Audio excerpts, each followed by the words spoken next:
வணக்கம். மோகன கல்யாணிங்கிற கதையோட தொடர்ச்சியை இப்போ படிக்கலான் இருக்கேன். கதைக்கு போகலாமா? ராஜபார்வை படத்தில் கமலை காதலிக்கும் நான்சி பாத்திரத்தின் மூலம் கண் பார்வையற்ற ஊனமுற்ற ஒருவரை மணந்து வழிநடத்தும் உறுதி கொண்ட ஊனமில்லா உள்ளங்கள் இருக்கின்றன என்று காட்டவில்லையா? அது எவ்வளவு ஆறுதலாக இருந்தது. அது ஒரு உன்னத காதல். ஊனக்கண் இல்லாதவரின் ராஜபார்வையை, அவனது ரசனைகளை, கலையை, அறிவை அதே ஃப்ரீக்வன்சியில் உணர்ந்து உதித்த காதல். அதிலேயே ஊறிய உன்னத காதல். எது வந்த போதும் எதிர் வந்த போதும் பற்றிய கையை விட்டுவிடாமல் வெற்றி பெற்ற காதல். இதை விட்டுவிட்டு பணப்பொருத்தம், இனப்பொருத்தம் என்று பார்த்து காதலிப்பதும் அல்லது மோகத்தை காதல் என்று நினைத்து அது தீர்ந்தவுடன் கைவிட்டு ஓடுவதும் வெறும் ஹம்பக் தான்.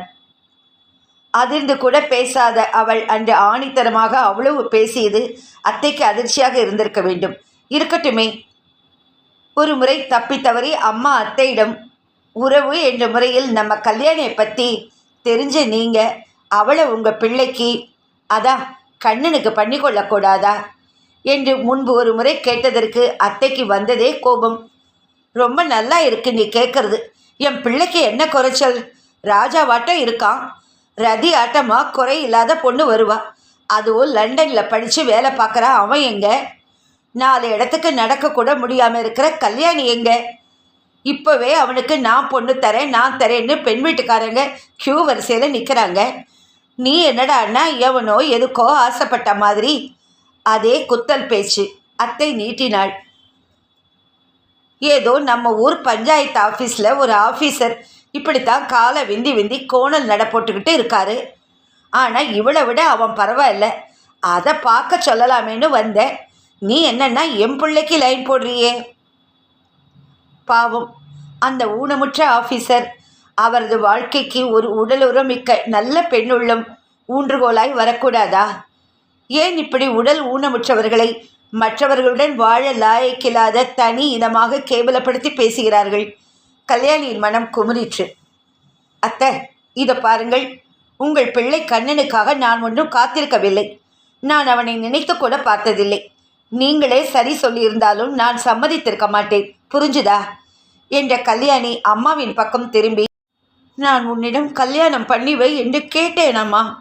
ஏன் இவர்களிடமெல்லாம் கேட்டு நீ அவமானப்படுகிறாய் என்றாள் கல்யாணி லேசாய் நான் தழுதழுக்க. பெற்ற மனம் பித்து என்பார்களே, அதற்கேற்ப கல்யாணியின் அம்மா கல்யாணிக்கு ஏற்றவன் வர வேண்டுமே என்று கவலைப்பட்டு கொண்டே இருந்தாள். அப்போதுதான் குடும்ப நண்பர் ராமமூர்த்தி மூலம் வந்தது ஒரு வரன். கல்யாணி காட்சி பொருளாக இருக்க சம்மதிக்க மாட்டாள் என்று அம்மாவுக்கும் அப்பாவுக்கும் தெரியும். அதனால் அப்பா அவளிடம் மென்மையாக, இந்த பாரம்மா கல்யாணி, எனக்கு கூடத்தான் கல்யாண சந்தையில் உன்னை நிறுத்தி பார்க்க இஷ்டம் இல்லை. ஆனால் இந்த வரனோட பெற்றோர்கிட்ட நண்பர் ராமமூர்த்தி உன்னை பற்றி எல்லா விவரமும் சொல்லியிருக்காராம். அவங்க நேரில் பேச விரும்புகிறாங்களாம். ப்ளீஸ்மா, இந்த ஒரு தடவை மட்டும் என்ன அலோ பண்ணுமா, அப்புறம் பகவான் விட்ட வழி என்றார். டேடி, நான் யாரையும் பார்க்க விரும்பலை டேடி. அவங்க வேணும்னா வரட்டும்.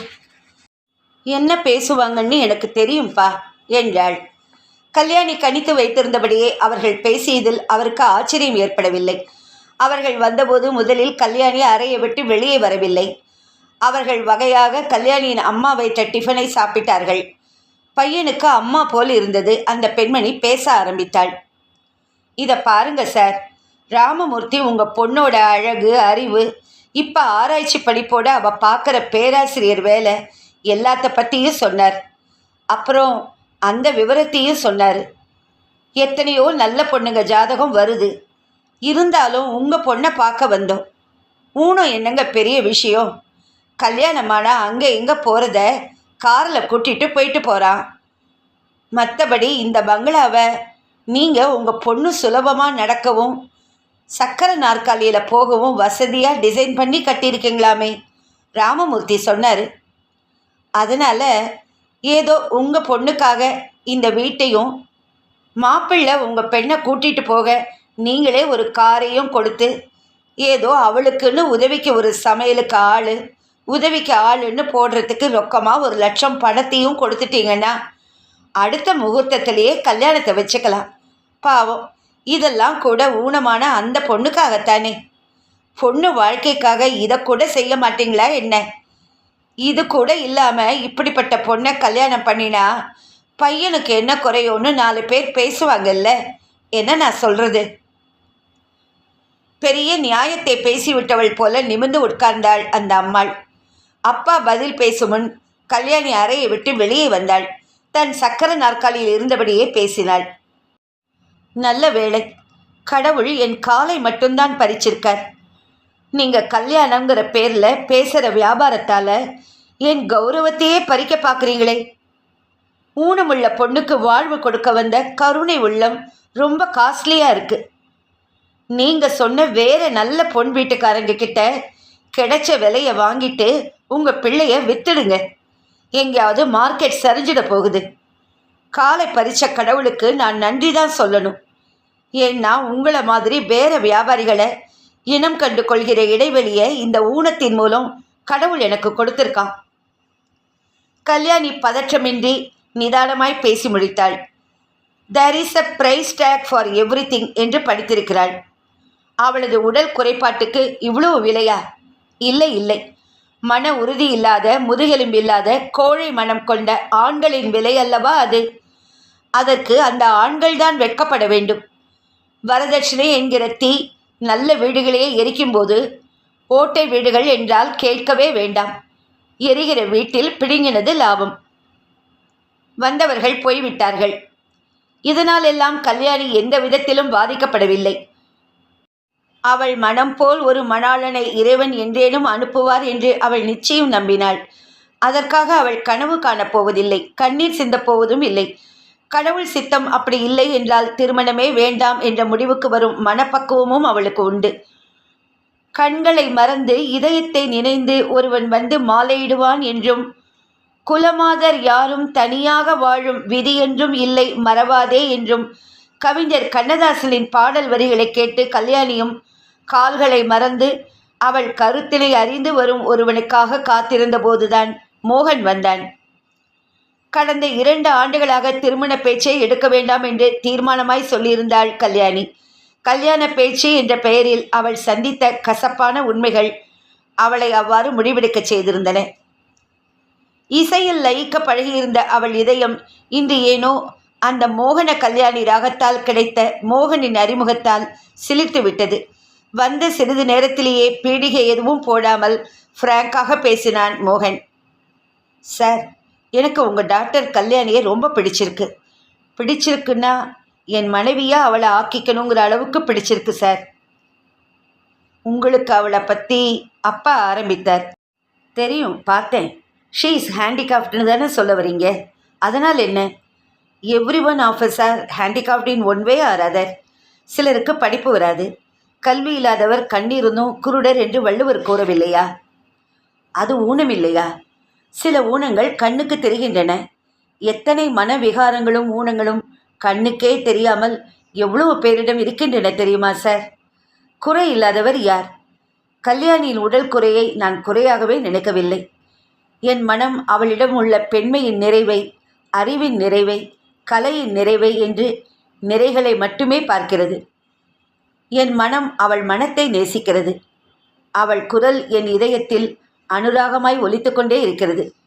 மேலும் நீங்கள் சொல்லும் ஊனம் இருப்பதால்தான் அவளை நான் மேலும் நேசிக்கிறேன் என்று சொல்லலாம். அவளை காலமெல்லாம் என்னிடமே வைத்து பாதுகாக்க வேண்டும் என்று என் உள் மனசில் ஏதோ ஒன்று சொல்கிறது. நேரடியாக கேட்கிறேன் சார், அவளை நீங்கள் எனக்கு கல்யாணம் செய்து கொடுப்பீர்களா சார்? அப்பாவுக்கும் அம்மாவுக்கும் தங்கள் காதுகளையே நம்ப முடியவில்லை. உங்களுக்கு பெரியவங்க யாரும்? பெற்றவர்களுக்கே உரிய கவலையோடு கேட்டார் அப்பா. அம்மாவையும் அக்காவையும் தவிர யாரும் இல்லை. அம்மா என் முடிவுக்கு மறுப்பு சொல்ல மாட்டாங்க. அக்கா கல்யாணமாகி பெங்களூரில் இருக்காங்க. இந்த விஷயத்தில் நான் எடுக்கிறது தான் முடிவு. மோகன் தீர்க்கமாக தீர்மானமாக சொன்னான். உள்ளே இருந்த கல்யாணியின் உள்ளமும் உடம்பும் ஒருங்கே செழித்தன. 10 ஆண்டுகளுக்கு முன் வந்த மோகன் அவள் வீட்டிற்கு முதலாக வந்த அந்த புத்தாண்டு ஜனவரி 1 தேதியை நினைத்தால் இன்றும் அவளுக்கு மேனி சிலிர்க்கும். முன்பின் தெரியாதவன்னு நினைக்காதீங்க சார். கல்யாணியை கொஞ்சம் கூப்பிடுறீங்களா? நான் அவள் கூட கொஞ்சம் பேச ஆசைப்படுறேன். கல்யாணியை அம்மா அழைத்து வந்து அமர்த்தினாள். மோகனை பார்த்து புன்னகையுடன் ஹலோ சொன்னாள் அவள். பதிலுக்கு ஹலோ சொன்னவன் அவளை நேருக்கு நேர் தீர்க்கமாக பார்த்தான். பார்வைகள் சந்தித்த போது மறுபடியும் அவன் உடம்பில் அதே சிலிர்ப்பு ஓடியது. மிஸ் கல்யாணி, நான் உங்களை கல்யாணம் பண்ணிக்க விரும்புகிறீங்க. கல்யாணி முடித்தாள். நீங்கள் ரொம்ப அழகாக இருக்கீங்க கல்யாணி. அவளின் சந்தன நிறமும் சுந்தர வதனமும் செந்தேன் அதரங்களும் செதுக்கி வைத்தார் போன்ற மூக்கும் சிந்து பாடும் கண்களும் மேகமாய் கால்வரை தொட்ட கூந்தலும் அமர்ந்த கோலத்தில் அம்பிகை சிலை போல அவனுக்கு தோன்றினாள் கல்யாணி. தலையை குனிந்தவாறு கல்யாணி, உங்களுக்கு நிஜமாவே என்னை பிடிச்சிருக்கா? என் காலை பற்றி கேட்ட பிறகும் சத்தியமா போதுமா? உன்னை பார்த்தா கண்ணழகு பார்த்தால் பொன் எதற்கு, கையழகு பார்த்தால் பூ எதற்கு, காலழகு பார்த்தால் தெய்வத்துக்கு கருணை என்றொரு பேர் எதற்கு என்ற கவிஞரின் வரிகள் ஞாபகத்திற்கு வருது. ஆனால் தெய்வத்துக்கு மிகுந்த கருணை இருப்பதால் தான் அது உன்னை எனக்கு கொடுக்க போகிறது. மோகனுக்கு இவ்வளவு பெரிய மனமா? தெய்வத்துக்கு என் மீது இவ்வளவு கருணையா? தன்னை அறியாமல் கல்யாணியின் கண்களில் கண்ணீர் வழிந்தது. கல்யாணி, என்ன இது? சே, நீ அழக்கூடாது. பார்த்த ஒரே கணத்தில் நான் முடிவெடுத்து விட்டேன், உன் கண்ணில் ஒரு துளி நீர் சிந்துவிடக்கூடாது என்று. இதமாக கல்யாணியின் கைகளை பற்றி தன் கைக்குள் வைத்து கொண்டான் மோகன். சட்டென்று ஒரு கணம் மெய் மறந்தாள் கல்யாணி. தள்ளாடும் அந்த பூங்கொடிக்கு தாங்கும் கொம்பு கிடைத்தாற் போல தனக்கென வந்தவன் இவன்தான் என்ற ஒரு பாதுகாப்பு உணர்வு, எ ஃபீலிங் ஆஃப் செக்யூரிட்டி மோகனின் கைப்பிடியில் தனக்கு கிடைத்ததாக உணர்ந்தாள் கல்யாணி. அப்போதே அந்த ஒரு கணத்திலேயே தான் வாழ்ந்துவிட்ட மாதிரி, அதுவே போதும், 1000 காலம் வாழ்ந்த திருப்தி கிடைத்துவிட்ட மாதிரியும், அந்த கணத்தில் அப்போதே அந்த திருப்தியுடனே அவன் கையில் தன் கை இருக்கும்போதே தன் உயிர் போய்விடாதா என்று நினைத்தாள். இப்போதே இறப்பதா? கூடாது கூடாது. நான் இன்னும் 1000 ஆண்டுகள் இந்த அன்பு மனம் கொண்டவரோடு வாழ வேண்டும். 7 ஜென்மம் எடுத்தாலும் இவரையே கணவனாய் அடைய வேண்டும். இப்போது ஏதோ ஒரு உந்துதலில் கல்யாணம் செய்து கொண்டு பிறகு கொஞ்ச காலம் போன பிறகு என் ஊனம் உறுத்த உன்னை கல்யாணம் செய்து கொண்டேன் பார், போயும் போயும் என்று வருந்துவீர்களா? நான் இத்தனை நாள் தனித்தவளாய் இருந்தும் தன்னம்பிக்கையோடு இருந்தேன்.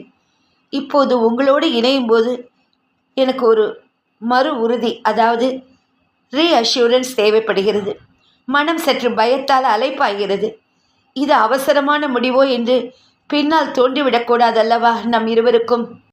கல்யாணியின் மன ஓட்டங்கள் நியாயமானவைதான்.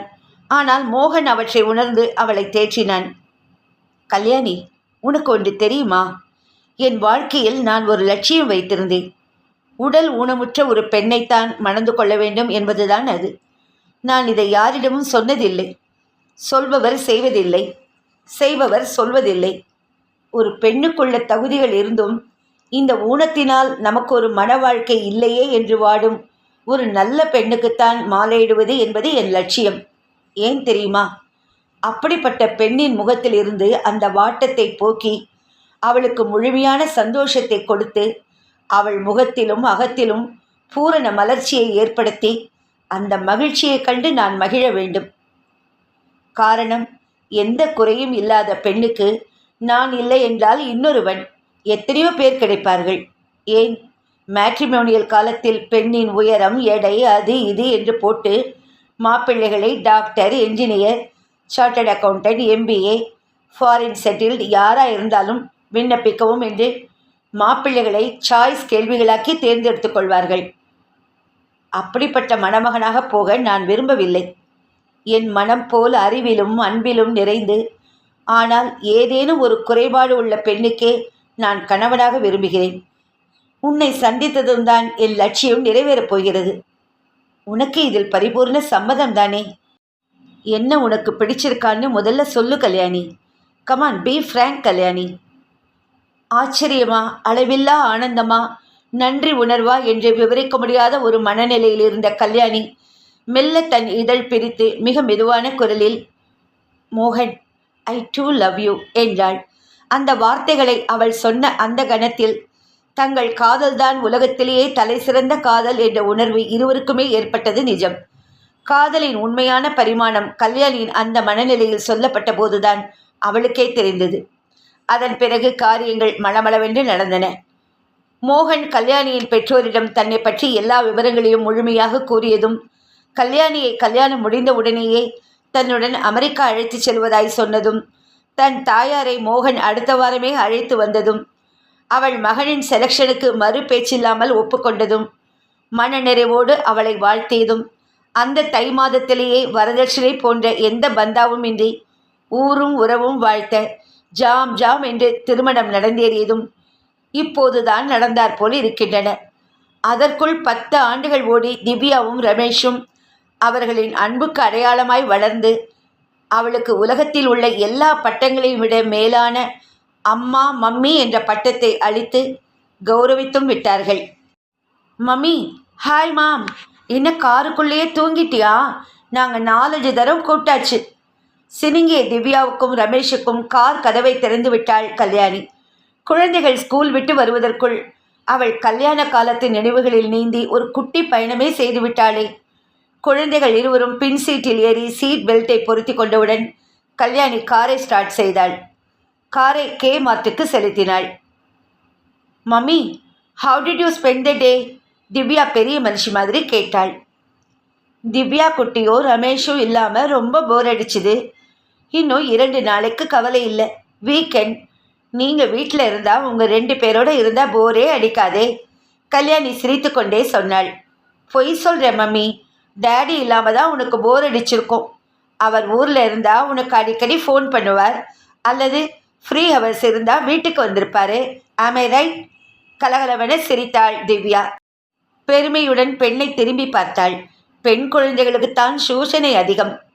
மம்மி, எங்களுக்கு பபிள் கம் வேணும் ப்ளீஸ், 1 ஃபுல் பேக், ஓகே? விண்ணப்பித்தான் ரமேஷ்.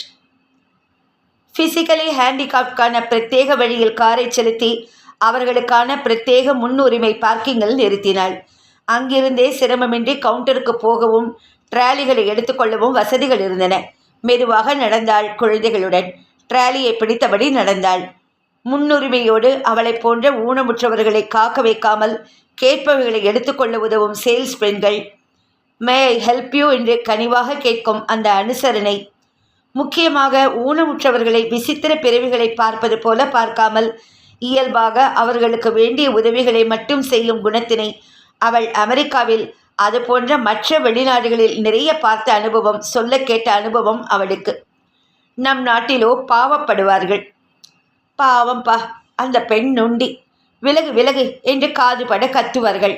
அல்லது காதுபடவே பேசி மேலும் கீழும் பார்த்து எப்படிப்பட்ட ஊனம் என்று அவர்களுக்குள் டிஸ்கஸ் செய்து ஊனமுற்றவரை புண்படச் செய்து கடைசியில் அவர்கள் நாம் ஏன் கடைக்கு வந்தோம் என்று கூசி குறுகும் அளவுக்கு செய்து விடுவார்கள். இங்கே அந்த அமெரிக்க பெண் ஜானட் அந்த கவுண்டரில் இருப்பவள் என்னவெல்லாம் செய்கிறாள் இந்த நாட்டில்? பேங்க் கவுண்டரில், ஏர்போர்ட்டில், பஸ் ஸ்டேஷனில், ஏர் ஹைவேயில் கூட எவ்வளவு பிரத்யேகமான மனத்தை புண்படுத்தாத சலுகைகள் ஊனமுற்றவர்களுக்கு. உடனே நம் ஊரில் பஸ் பற்றிய ஞாபகம் ஏனோ வந்தது கல்யாணிக்கு. அதற்குள் கார் அருகே வந்துவிட்டவள் சிந்தனையை நிறுத்தி கார் டிக்கியில் குழந்தைகள் உதவியுடன் பொருட்களை வைத்தாள்.